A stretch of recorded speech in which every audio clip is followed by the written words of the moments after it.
Donc, le premier conférencier, c'est Eric Forgue.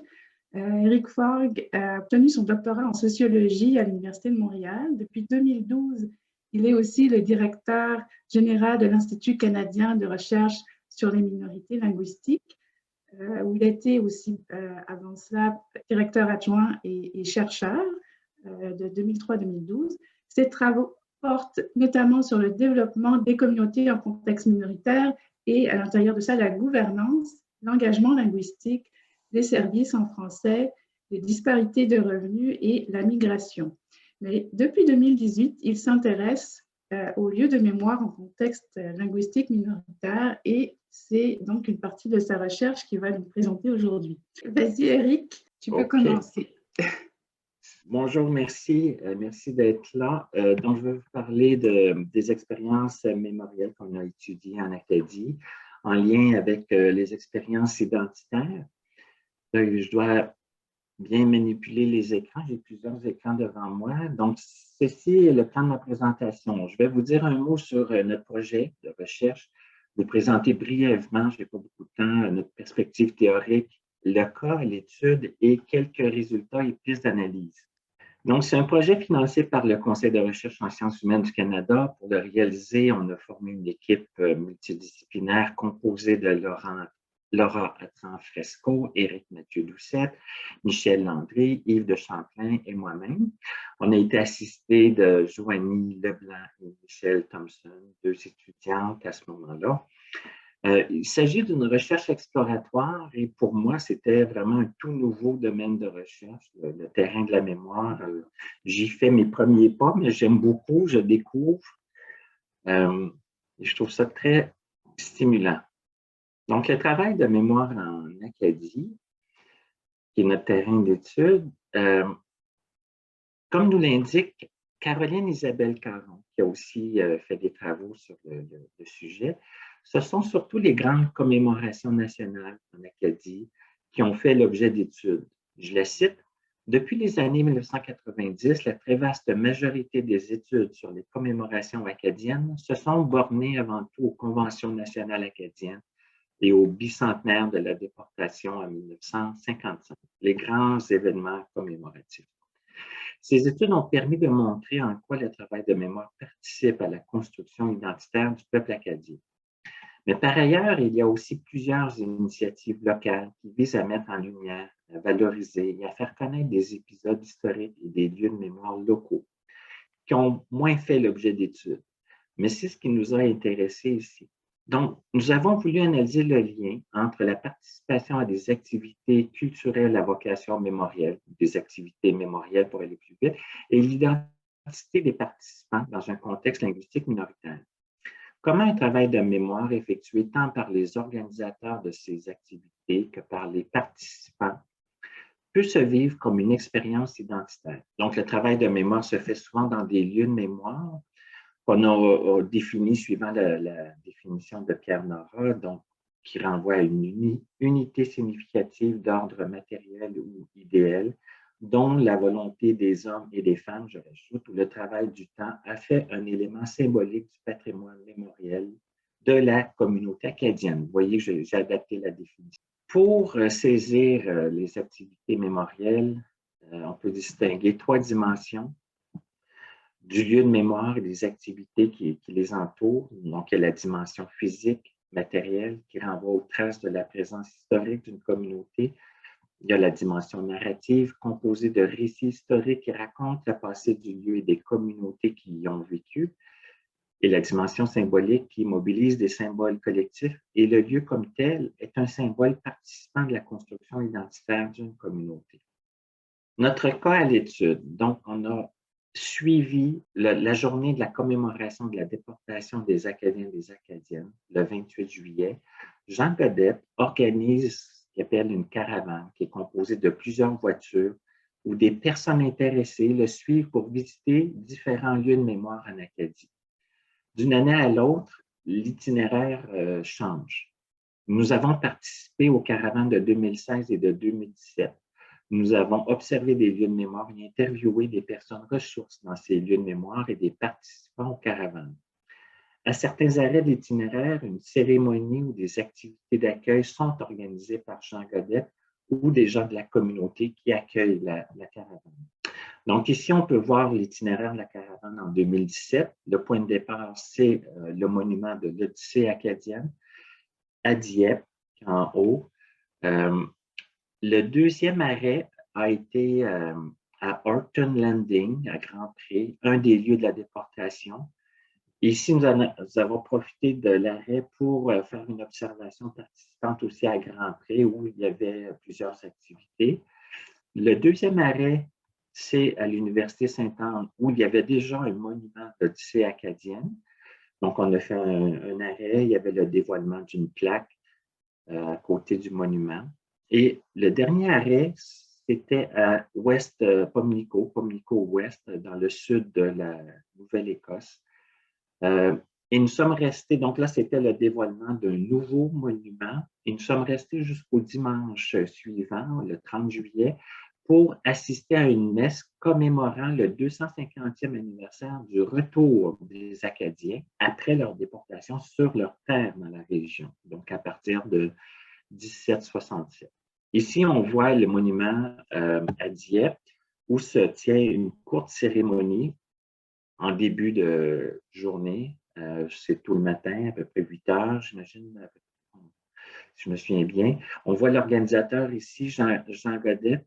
Puis, il y a une petite cérémonie. Il y a l'hymne national acadien qui est chanté. Il y a Jean Godet qui fait un discours. Il invite des personnes à dire un mot. Puis, il y a la cérémonie des fleurs. On le voit venir en main, pendant laquelle les caravaniers sont invités à déposer dans une corbeille. La fleur symbolise les ancêtres acadiens, donc on fait un geste pour honorer la mémoire des ancêtres acadiens. Donc, chacun est invité à déposer une fleur. Les monuments de l'Odyssée acadienne constituent un projet de la Commission de l'Odyssée acadienne. Donc, la commission a été créée en 1999 et chapeaute l'érection de monuments commémoratifs afin de souligner de façon tangible et permanente l'Odyssée du peuple acadien. Le projet de caravane est une façon de faire connaître les monuments et les lieux de mémoire qu'ils représentent. Donc, dans l'itinéraire, on fait plusieurs arrêts où est-ce qu'on peut retrouver des monuments. On voit ici une carte qui illustre l'emplacement des différents monuments de l'Odyssée acadienne. On en a un monument jusqu'en Louisiane. Au Québec, on voit qu'il y en a quelques-uns. Au Nouveau-Brunswick, Nouvelle-Écosse, à l'île du Prince-Édouard, Terre-Neuve et Labrador. J'ai mis la petite épinglette en rouge qui est en fait la croix qui symbolise l'emplacement de la croix à Orton Landing. Quand on se met face au monument, on regarde toujours vers la croix de Orton Landing. Donc, il y a comme un lien. Chacun des monuments est lié à la croix symboliquement. Il y a un lien symbolique ici qui est établi avec la croix. On voit justement la croix ici de Orton Landing, donc qui est juste à côté de Grand Pré, qui commémore un des lieux de la déportation. Grand Pré, en fait, est un lieu de mémoire central en Acadie. Il s'agit d'un lieu historique, national, géré par Parc Canada, qui comprend un musée, une chapelle, la statue d'Évangéline, une boutique. Grand Pré, c'est aussi un paysage géré par la Société du paysage de Grand Pré. Le site est inscrit d'ailleurs sur la liste du patrimoine mondial de l'UNESCO. Grand Pré, c'est aussi une expérience que veut faire vivre une entreprise en organisant une visite guidée animée par des personnages historiques. Donc, en 2017, la visite guidée s'intitulait La marche historique de Grand Pré. Les visiteurs étaient invités à suivre 7 personnages historiques de diverses époques qui racontent l'histoire du site. La destination finale de la caravane en 2017, c'est Pimlico, où on assistait au dévoilement du dernier monument en date à ce moment-là. Le dévoilement consiste en une cérémonie protocolaire réunissant plusieurs dignitaires locaux et provinciaux. Donc, c'était notre terrain d'étude. Quelques pistes d'analyse. Donc, comme je le mentionnais, on peut faire l'analyse en suivant 3 dimensions, physique, narrative ou discursive et symbolique. La dimension physique et matérielle des lieux de mémoire renvoie aux traces matérielles et aux lieux, aux terres même. Le travail de mémoire consiste à chercher, collecter, préserver, valoriser des traces d'un passé souvent oublié et sédimenté sous le poids de l'histoire, de l'assimilation et des déplacements de la population acadienne. Dans les entretiens, le rapport à la terre, le rapport au territoire qui a été perdu, où vécurent les ancêtres acadiens est récurrent, donc ça revient souvent. La dimension narrative ou historique, les récits historiques qu'on a pu entendre des différents organisateurs, des dignitaires et même dans les entretiens, va lier le présent au passé acadien, va lier les Acadiens d'aujourd'hui à leurs ancêtres et lier le projet de société acadien actuel dans la continuité du projet passé. Le lien avec les ancêtres est récurrent, revient souvent dans les discours. Un autre thème qui revient souvent, c'est celui de la résilience du peuple acadien. Donc, je vais vous donner un exemple ici d'un extrait. À la messe commémorant le retour des Acadiens après leur déportation dans la région de Pamlico, un lien est établi par le prêtre entre la foi religieuse et la résilience du peuple acadien. Un extrait, « Nous sommes revenus sur nos terres et nous célébrons aujourd'hui la beauté du trésor que nos ancêtres avaient, le trésor de leur foi qui les encourageait toujours de voir qu'ils voulaient venir sur les terres où ils étaient déjà établis et qui voulaient continuer à célébrer la beauté de leur foi. » Nous sommes dans une église, c'est une messe. Ce trésor qu'avaient les ancêtres risque toutefois de se perdre aujourd'hui. Nous sommes dans un défi de perdre un peu le trésor qui est dans nos cœurs. Alors aujourd'hui, nous disons, oui, il faut avoir une grande foi et je suis sûr que vous autres ici ce matin, vous allez reprendre le trésor que Jésus est pour chacun et chacune de nous. Donc, nous célébrons la beauté de notre courage de continuer, même s'il y a un défi. Les Acadiens d'aujourd'hui sont donc interpellés afin de préserver le legs de leurs ancêtres. Ce type de discours qu'on va retrouver ailleurs dans un contexte qui n'est pas religieux, dans d'autres propos d'organisateurs, de dignitaires, place symboliquement les Acadiens d'aujourd'hui dans une position de dette à l'égard des ancêtres, puisque c'est grâce à ces derniers qu'ils sont ici aujourd'hui. Ce thème a des échos dans les propos des participants aussi, aux caravanes, qui se relient également à leurs ancêtres. Un extrait ici, c'est plus une question de conviction qu'on a des racines profondes et que la fierté, elle vient de nos ancêtres, c'est-à-dire nos ancêtres qui ont vécu ce qu'ils ont vécu, puis qui ont survécu. Donc ça, c'est un participant. Cette fierté peut aussi être projetée sur leurs ancêtres. Parlant de la résilience du peuple acadien, un conférencier déclare « Et je suis sûr que nos ancêtres en serions fiers de leur résilience. » Le thème de la fierté est d'ailleurs récurrent dans les discours des administrateurs et des visiteurs des lieux de mémoire. Donc, je pourrais donner d'autres exemples. On a aussi la dimension symbolique. Le travail de mémoire se fait également sur un plan symbolique. Les monuments sont des structures symboliques matérielles. Un outil de mémoire, comme le dirait Jean Godette, l'organisateur des caravanes. Si on examine la structure du monument, on voit la base qui est en forme d'étoile, on ne voit peut-être pas très bien, mais ça évoque ici le symbole acadien important, l'étoile de la mer, la Vierge Marie. On a des inscriptions de chaque côté en anglais et en français qui portent sur la déportation et des événements historiques locaux. Sur le dessus, on a la carte des migrations du peuple acadien suite à la déportation, puis une réplique de la croix de Grand Pré. Je l'ai mentionné, on a un chant, on a une cérémonie avec les fleurs où les caravaniers sont invités à déposer une fleur en hommage aux ancêtres. Les lieux, les récits historiques, les symboles identitaires sont intégrés dans des performances culturelles. C'est un concept que je reprends de Jeffrey Alexander, je n'ai pas le temps de développer ici, qui peuvent faire vivre des expériences et des émotions aux caravaniers et visiteurs des lieux de mémoire. Pour les participants, ces mises en scène peuvent être source d'une expérience émotionnelle forte. Donc, je donne un extrait ici, un moment très, très émouvant. C'est évidemment la lecture par le personnage ici, historique qui a été reproduit, le lieutenant-gouverneur Charles Lawrence, à la croix de la déportation.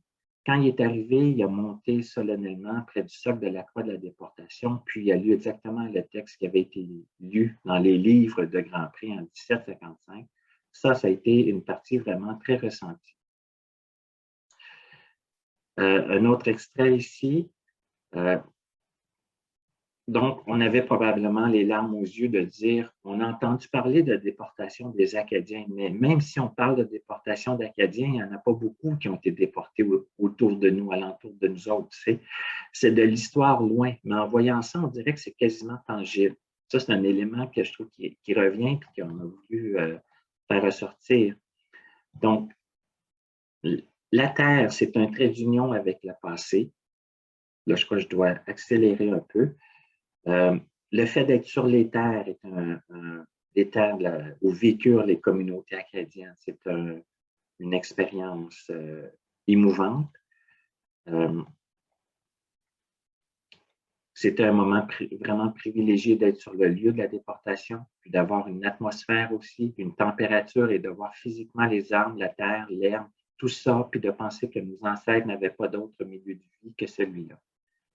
Donc, le fait d'être sur les terres des ancêtres est source d'une expérience qui passe par les sens et qui capte l'imagination des participants.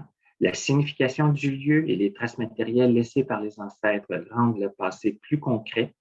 La mise en scène du passé, les performances culturelles provoquent des expériences émotionnelles et identitaires parfois fortes. Les récits historiques inscrivent l'Acadie actuelle dans une continuité historique et renforcent le sentiment d'appartenance des Acadiens à leur communauté. Je pourrais mettre dans la boîte de clavardage le lien vers le rapport qu'on vient juste de rendre public. On n'a pas vraiment publicisé encore pour ceux qui veulent en savoir plus sur notre projet. Merci beaucoup de votre attention. Merci Eric, c'était très intéressant. Shedley, je vais lire ce que tu as écrit. En suivant la belle réflexion de Enzo Traverso, passe singulier, le « je » entre guillemets, dans l'écriture de l'histoire, comment développer un espace engagé et politique du travail de mémoire. Faire de la mémoire un lieu de débat qui ne peut se limiter à une célébration qui vise à créer de l'émotion. J'ai dit plus là, mais bon, c'était un peu ça. Non, ben, je peux peut-être essayer de... Oui, je peux peut-être essayer de proposer des pistes de réponse. Ce qu'on a voulu faire, le travail d'équipe dans notre projet, c'est, moi, ce qui m'a intéressé, c'est, puis à la conclusion du rapport, on discute, surtout la section sur l'Acadie, c'est proposer une autre lecture, parce que la lecture, il y a des lectures, on pourrait dire deux grilles de lecture qu'on voit souvent. C'est une grille de lecture qui va mettre l'accent plus sur le politique, en lien avec l'identité, la mémoire. Puis c'est vrai que le terrain de la mémoire, c'est un terrain de conflit. Il y a toutes sortes de conflits autour de la mémoire. Il y a une lecture aussi qu'on peut considérer comme économique. Il y a des gens qui vont voir l'identité, le symbole, la culture comme des produits culturels qui s'insèrent sur un marché dans un contexte de mondialisation. Puis, ce que j'ai voulu faire en m'inspirant de Jeffrey Alexander, qui favorise un tournant culturaliste en sociologie, qu'il qualifie de fort, c'est de revenir à une lecture aussi culturelle, aussi symbolique, où le symbole ne se réduit pas à une analyse économique. On va essayer de montrer que derrière tout ça, en fait, c'est un jeu économique qui se joue en toile de fond, ou une lecture strictement politique.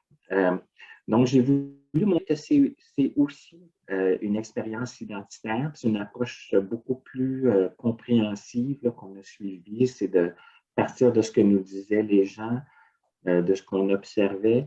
C'est un premier terrain pour moi là, sur la mémoire collective, mais surtout, qu'est-ce qu'on en fait de cette mémoire? Comment est-ce qu'on la valorise? Comment est-ce qu'on la met en scène?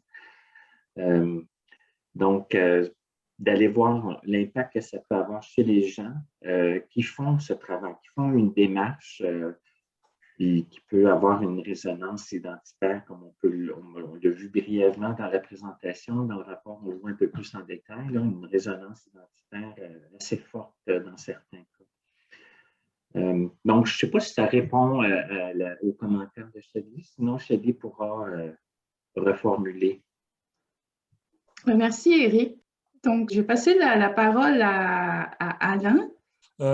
Éric, en fait, donc, le projet, je comprends bien, était beaucoup autour du projet de l'Odyssée commémorative. Donc, il y avait donc dans ce projet mémoriel-là, déjà un certain cadre, autrement dit politique, et aussi, on pourrait dire, social en termes de reproduction, on pourrait dire social aussi, on pourrait dire élitaire. Maintenant, j'aimerais savoir, dans votre recherche, parce que là, c'était quoi la participation, dans le fond, à ces événements-là? Puis combien d'entrevues vous avez réalisées? Autrement dit, outre les officiels, finalement, c'est quoi la réception que vous avez vue? Puis quelle est la réception dans les communautés? Autrement dit, en termes d'impact sociétal, on peut parler, est-ce que votre recherche portait sur ceux qui participaient qu'à ces événements-là ou il y avait aussi une dimension qui était plus large en termes de réception? On suivait, oui, c'était surtout la caravane qu'on suivait, puis on a fait des observations aussi à certains lieux de mémoire, dont j'en ai pas parlé ici, mais on est arrêté aussi à Chez-Cook, qui est un petit village à côté d'Halifax où il y a un musée, puis il y a toute une histoire. Donc, on en profitait pour faire des petits écarts là, sur l'itinéraire. C'était un projet quand même assez modeste en termes de ressources, donc on n'a pas pu aller voir là, dans les communautés, par exemple, à fond, là, comme on aurait voulu ou pu le faire, pour voir l'impact que ça peut avoir. On a pu en avoir certains aperçus, par exemple, à Chez-Cook. On est parti un peu de l'étude de Ronald Labelle qui montrait au début des années 90 que le constat qu'il faisait, il était très pessimiste. Là, on assiste au déclin de la communauté acadienne à Chez-Cook. Suite à son étude, il y a eu un mouvement de revitalisation linguistique, culturelle, identitaire et mémorielle. Donc, il y a eu la construction de musées, entre autres. C'est ce qu'on avait visité dans le cadre de la caravane.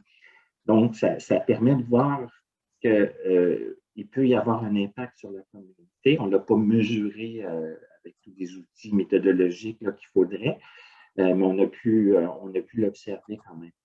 Il y a eu la construction d'une école aussi qui a participé de la revitalisation de la communauté. Donc, c'est surtout limité aux participants de la caravane. On a fait quand même un sondage aussi qu'on n'a pas présenté dans le rapport, on l'a présenté dans un autre texte là, dans la publication qui s'en vient de l'État de l'Acadie, qui va faire l'objet d'une publication, qui donne une mesure un peu plus précise peut-être de que ça peut avoir, mais toujours chez les visiteurs, pas nécessairement sur la communauté. Donc, ça serait un nouveau chantier. Question juste concrète, là, rapidement. Combien de participants dans la caravane? De mémoire, je dirais une vingtaine. Avec l'organisateur, je pourrais retrouver l'information. Non, un ordre de grandeur, ça va.